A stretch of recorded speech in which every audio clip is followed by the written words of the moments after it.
Buat kalian sekarang pengguna SPayLater dan mungkin sekarang ada rencana untuk galbay atau mungkin ada kemungkinan untuk gagal bayar atau buat yang sudah telat bayar, mungkin video kali ini bisa membantu kalian terkait bagaimana cara menghitung denda per hari dari SPayLater atau kira-kira berapa sih dan bagaimana cara menghitung denda jika kita telat bayar di SPayLater. Jadi ini saya ambil dari website resmi di Shopee-nya ya. Di sini ada keterangan-keterangan dan hal-hal khusus yang harus kalian pahami untuk masalah keterlambatan. Jadi kalian nanti tidak gampang ditipu, tidak gampang dibodohin, dan juga bisa ngerti nih, bisa estimasi kira-kira berapa sih total nominal yang harus teman-teman bayarkan. Oke, jadi di sini kita harus ketahui dulu ya, jika kita telat bayar akan berdampak pada beberapa hal.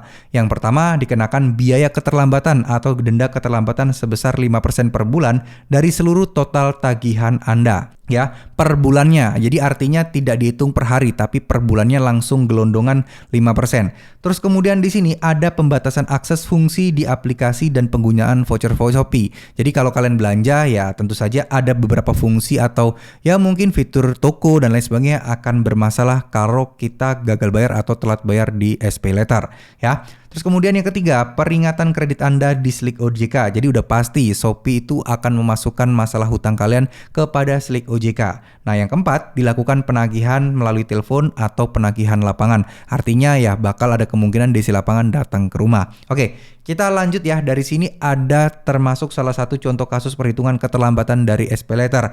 Jadi di website resminya pun diberikan simulasi atau contoh. Jika tagihan kita di periode ini itu sebesar 100.000, maka kita ada denda atau biaya keterlambatan sebesar 5% dari total tagihan.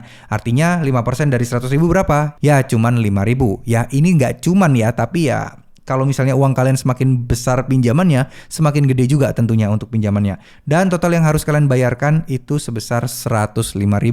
Nah di sini contoh ya, misal di sini tuh kalian punya utang 100.000 dan itu tanggal cetaknya itu sekitar 25 April misal transaksinya, dan tanggal jatuh temponya itu sekitar 5 Mei. Artinya 5 Mei juga harus sudah membayar 100.000.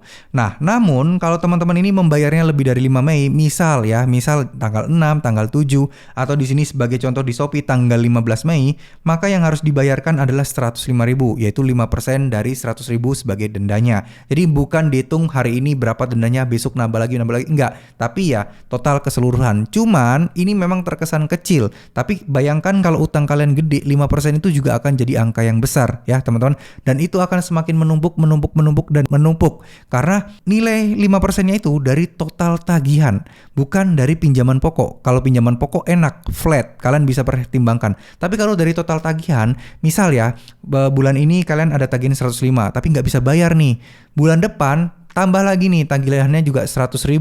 Nah, dikalikan lagi tuh 100.000 ditambah 105 dikalikan 5%. Nah, itu ditambahkan lagi. Terus menggunung seperti efek bola salju.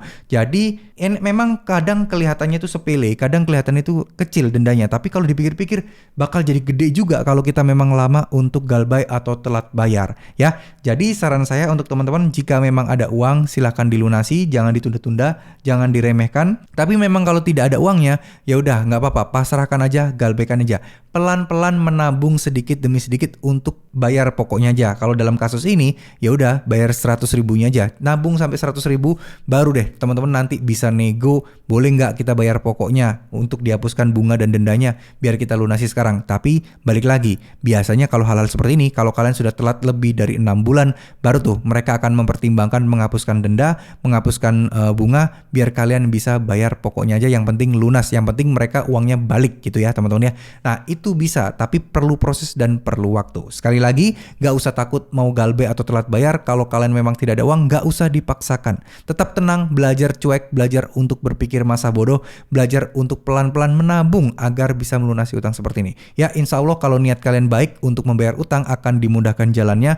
Dan sekali lagi, kalau sudah lunas, jangan sekali-sekali mencoba pinjam-pinjam lagi di tempat-tempat seperti ini. Ya, terima kasih.